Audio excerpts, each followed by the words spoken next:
Welcome to the Innovation Meets Leadership podcast. Real inspiration for real innovators.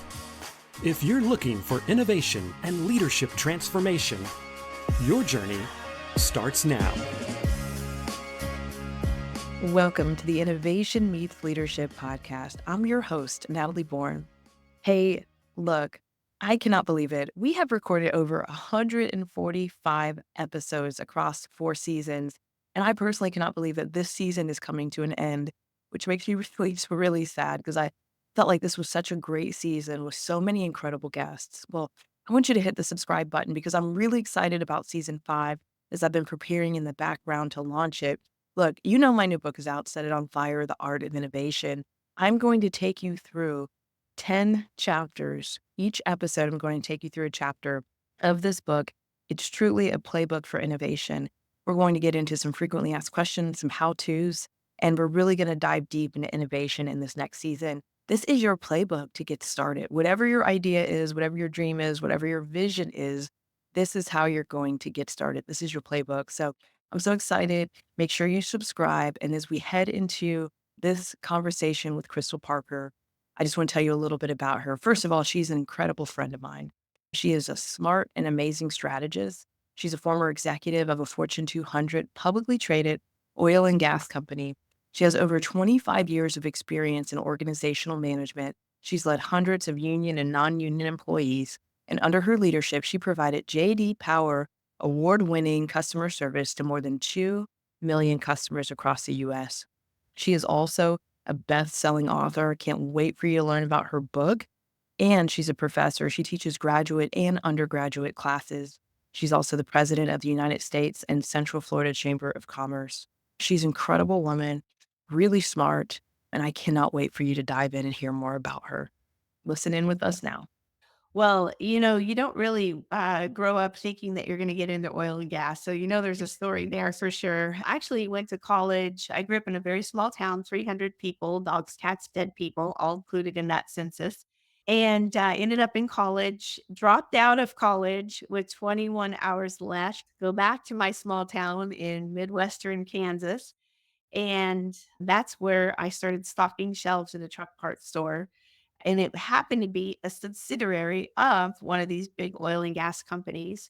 And so, as a temporary employee stocking shelves, I overheard somebody talking about looking for somebody to be the office, run the office or be the secretary. And I thought, I can do that. And so, needless to say, I went from temp to being the secretary. Well, after a year, that did not work out. That business didn't work out fixing the trucks and the compressors and the oil and gas, but they said, "Hey, we've got a secretary position actually for that gas company. Would you like it?" I said, "Absolutely." So I jumped on that, then took office roles. I remember going to my supervisor after about 2 years and saying, "I think I want more. Is there an opportunity for me to grow?" And he kind of did this whole pat me on the head and said, "Well, darling, if you want an opportunity, you're gonna have to go up towards Kansas City, and there's more office jobs up there. You might get lucky and do something like that." And so I didn't think anything about it. I did exactly what he said. I took his advice. I moved back up to Kansas City, 6.5 hours away, and took an HR job, then call centers. And then next thing I know, after 12 years, I was running the gas company on the west side of Texas in 47 cities, negotiating rates, everything from construction and service. I was also overseeing all of customer service for Texas Gas Service. And then we moved the organization from geographic organizational structure to function. And that's when I took over all of customer service for 3 distribution companies and served 2.1 million customers. It is a crazy story. Well, I love it. And I love that it starts out with you just saying yes to what was right in front of you. And not even just saying yes, asking for what you wanted, asking for what was right in front of you. As we fast forward to today, you've written this amazing book called The Best Robot Wins. What made you decide to write this book? What was on your mind? Because this was, I think you released this right before the blow up and the craze of AI, right? Yes, I did. Actually, this thing's coming up on it 3 years ago, I believe, when it was actually published. So, crazy thing happened. Somebody came to me and said, "Hey, we're looking for a female author with a great corporate background to write a book for our publishing company." And I said, "Well, what about me?" And they said, "Absolutely." They were hoping that I said that. And I had 3 months to write this book, and I didn't even have concept. I wasn't even thinking about writing a book. And so at the time, I was extremely busy. It was 2 months before COVID actually came that I got news about this. And then I took over Central Florida Christian Chamber. There was a lot going on, but you know how that works. There's always a lot going on. Just what you choose to do for your priorities. And I knew that this book was something that I needed to write. And so I remember thinking that in order for me to write this and do all the other things that I needed to do, and at the time I was a single mom as well, that I needed to almost become robotic, meaning everything had to be in line for me. I had to really get very, very robotic with how I ran my schedule, what I did. And I started to think about how businesses, if they, the better they run, right? The more robotic they are in how they run, the better they are at serving their customers. And so I see business as a machine. Parts, gears, and axles are a machine. In business, it's people, processes, and systems. And if you can get those things at tip top shape, you can really recruit, plug in incredible human beings in there and let them drive your company for success and get the competitive advantage. And so I just started writing in 3 months, created this book. And it was really before chat and all this open AI stuff started. And so the relevancy of this book now today is even more incredible about the story of how I wrote it ahead of what happened and where we are today. Wow. Well, I would imagine that part of what you were looking at zoomed out is the fact that organizations have to get tighter with the resources they currently have, how they deploy those resources. And really, I know that you look at a lot of businesses and get to engage with a lot of businesses, so do I. And you start to pick up patterns, you start to pick up things that if, oh man, if they could just do these 3 things, or if they could just fix this, they would be more successful. And so I love the premise around that because oftentimes we don't have to recreate the wheel. We've just decided to create our own wheel, and that's the problem in the first place. It's like we've decided to do something outside of the systems and processes that are tried and true and proven over time. We've kinda gone our own way and just, we're just recreating it all over again. We're not reading, we're not pulling on best practices, we're not asking people who've been there. So I loved that premise of the book around pulling in some of those things. What would you say have been some other themes that have been really interesting in the book, especially in light of AI coming online? Sure. Well, it's interesting when I think about where we are today and just in terms of leadership. If you look back 100 years back at leadership and how it's evolved, and you've had to evolve because the tools have helped you as leaders. I mean, behavior science is something that, we weren't even talking about 100 years ago, right? And now it really is very important to understand the different types of personalities and how people work. The other thing that I think is kind of a neat trend is you look at some of those bedrocks of management, like what you're talking about. I call them vintage management practices, which are planning, leading, organizing, and control. And those are four basics in business that you're always going to see. But how you do them is what's changed. And so bring in AI, bring in a lot of this technology and different resources and bits of data and the information. I mean, for example, when I was in working in the call centers in oil and gas, we knew how much every breath cost the company because data was so rich in that environment. But then you get outside of a controlled environment like that. How do you apply that to your business? And so we're getting more and more tools to help us to manage our business. But what happens, Natalie, is oftentimes people are predisposed. This is where the behavior science comes in. People are really either predisposed to love the process, love the systems, love the analytics, love the data, and they live there.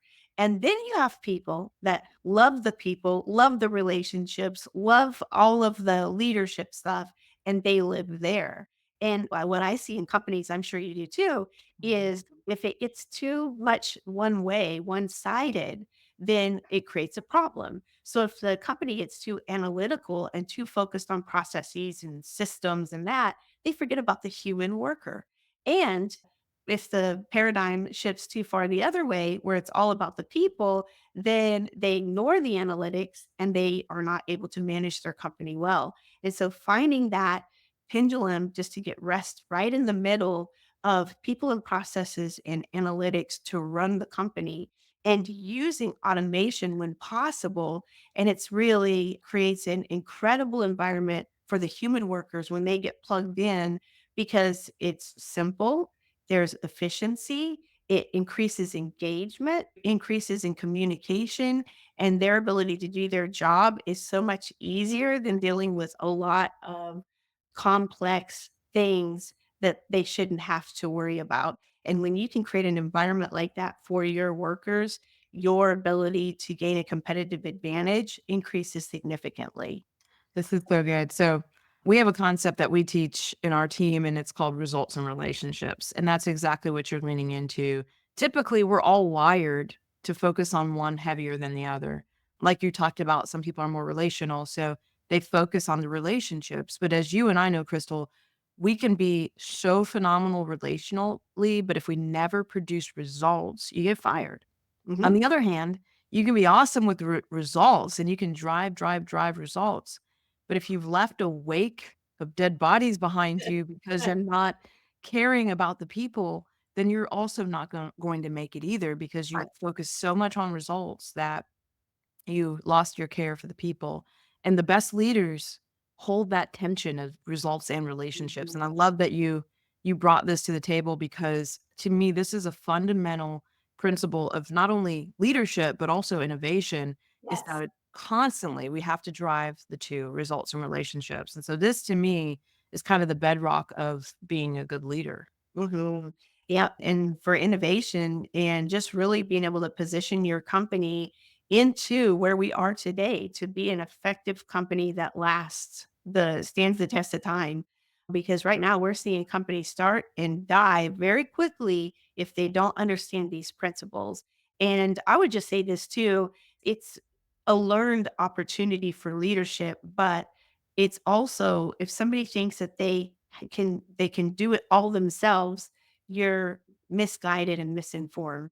There's things that you can do to help you get better at analytics if you're more of a people person and vice versa. But the best way to do it is a diverse team. I believe that personality is the first line of diversity in a company. What I mean by that is if you're predisposed on that leadership side and you love the leadership elements, then bring in somebody that is really good with the analytics so that you can work in tandem and partnership and vice versa. If you really love analytics, but you really need somebody in heavy on the people side, bring them in and put them around the table. What happens, Natalie, in companies is people attract people like themselves. So when we profile and go in and work with companies, I see a lot of a specific style of people on a team, like 6 layers deep on that team. And it's like, oh my goodness, you guys are all worried about the numbers. Who's worried about the humans that are actually doing the work? Yeah. And so that's really important. But to your point on the ability to innovate, if you have a company that's just filled with gridlock in complexity and people are afraid to do their jobs, then your ability to create, to adapt, to evolve, and to be creative and innovative significantly decreases than a company where people show up, they feel creative, they're in their right spots, they're working in their passion, they feel the freedom to do their job, they're empowered, they're engaged. That's where innovation lives. And those are the companies that are evolving and serving, and they're the ones that'll stand the test of time. Well, I want to pull forward just a couple of themes on what you said because I think there's a lot here for people to unpack. I think the first thing is you've talked about some different assessments. I think assessments are so critical to understand your organizational layout. Similar to you, Crystal, I'm doing an assessment with a team on Monday and Tuesday, and this is wild. They all have a very similar personality. They all think the same way. And again, like you said, we're so prone to surround ourselves with ourselves. And then we're frustrated when no one wants to go do the other work, what we would call the work we don't want to do. Well, yeah, we surrounded ourselves with ourselves. So now nobody is doing that other work and there's gaps in our strategic plan. I think that's brilliant. I think teams and organizations, they have to do assessments in order to understand each other and to understand why thinking preferences or thinking styles, why are we clashing? Why are we not lining up? The other thing you mentioned there, which I think is important to pull forward, is values. I mean, I think that once we understand our preferences, we have to understand our values as an organization. That helps everyone to know what place they snap into and how they can be successful in the roles that we've put them in. And so when I think about disruption and I think about, there's so much fear around AI and there's so much fear around, oh my gosh, what does this mean for my job? But if you are adding value, if you are bringing thought leadership, if you are leveling up those around you, I feel that you never have to be worried about your role, your job. If you're not adding value, if a computer could replace you because you're not focused on results and relationships, to me, that's where the tension comes in. So, talk a little bit about what do we think AI will truly disrupt? And then what do we feel like humans can do better there? Mhm. Yeah, well, AI is disrupting everything, and I think it's great. I always encourage the businesses I work with is automate where possible. And people say, "Well, what about my job? What about my opportunity?" And that is where what I'm seeing, because I'm working it with that C-suite leader and those top line employees and level of that are, setting and rolling out training initiatives, reskilling your workforce. I agree with you. That individual solo worker has an opportunity to really stand out, to push the envelope, to make themselves valuable. But as leaders, be thinking about reskilling the workforce because we all know what it costs to replace an employee. What if you can reskill those employees that are just like what Natalie was saying? The ones that are pushing the envelope, that are making themselves valuable. You do not want them to walk out of your organization, especially if there's value alignment and you know the type of worker that they are. So if you can think ahead, and this is what I'm encouraging leaders to do is think ahead. You've got to be on the cutting edge of what's happening in your industry and even outside of your industry for AI. Because if your competitor is automating and cutting their costs and serving their customers better, then eventually you're going to be the dinosaur. And so you got to be on the cutting edge of what's happening and how you can bring in automation into your workforce. But as you're doing that, you need to be reskilling your top talent so that you don't have to spend money to replace employees and churn. Because one of the greatest holes in the boat for organizations, one of the biggest money pits for them is constant churn of employees. Those humans and replacing the humans costs a lot of money. There's opportunity costs and there's actual hard dollars there. So if you can say, I'm going to stick with the go getters, I'm going to stick with the top and the best of these employees, and we're going to build this workforce, regardless of what we automate, we're going to have solid, committed, engaged employees. And when you do that, that sets you apart. This is so important. I think about like I go back in my career, and of course I'm gonna date myself for a second here, but early 2000s. Part of what we were starting to do is we were outsourcing overseas, we were outsourcing into Nevis and into India. And part of what we were doing was saying, hey, we've got some folks in a country that are super excited to do this work. You've done this work for a year, you're bored. I get it. Let's take it to someone who's invigorated and excited about it. Meanwhile, let's work on skilling you up to work on the next problem and the next problem, and the next problem. I now see that being what AI is doing. It's taking a set of problems that it can churn through quicker than our brain ever could. It can automate specific prompts and sets of information and processes faster than we ever could. But you still need someone to relate to the customer. You still need someone to engage with the customer. When I look at the experience economy, there was a survey done by one of the big five consulting firms. And one of the things they said was, hey, over time, people still want human interaction. They're not asking for less of that. They're asking that when they do have it, it's more efficient, it's more effective. it's more helpful, but that's not going away. So if we think that human interaction is going away, we're wrong. There's now a movement in the SaaS kind of software as a service community where they're saying like, "Hey, you've sold this stuff. It's been nameless and faceless and customers are not okay with it." They're now coming back and saying, "Where's the service element? Where's the human element of this software that you've provided me?" And so from what I can tell trend-wise, interaction with humans is not going away. Again, it's the leveling up of skill sets. It's the leveling up of doing things that only you can do, and go let the automate through AI and let AI do what only it can do. I'm so thankful that you said that because yes. I remember putting in the IVR, the interactive voice recording system, within the customer service. And we were JD Power's customer service winners in a monopoly, if you will, for gas companies. Well, why is that? Well, for a number of reasons, because most of the time people don't want to talk to people. They don't. If they have to talk to you, which they don't already want to, but if they have to, they do not want somebody that does not enjoy their job. Let's just say it that way in a nice way. If somebody gets to the point where they need a human, they want the best of the best, somebody that lives to serve. And here's another thing they don't want. They don't want to say, oh, well, that's not our department or our job. I'm going to put you back into an IVR. They want that white glove service, single call, and they want their situation taken care of friendly, efficient, and done right. And so the humans that actually do get to talk to the humans, we want the best of the best for that. But in reality, not everybody needs or wants to talk to somebody. But when they do, it's got to be good. And that's for sure. So I'm glad you brought that up because, again, what you said earlier is so important for that frontline worker, for that person that's fearful that AI is going to take their job. Well, you have such an opportunity to shine. And one thing I've noticed as a consumer in this world right now, good service is something that's hard to find. If someone did a good service, they are standing out, and I'm going back because that is something that is just not easy to find anymore. I think COVID had a lot to do with that.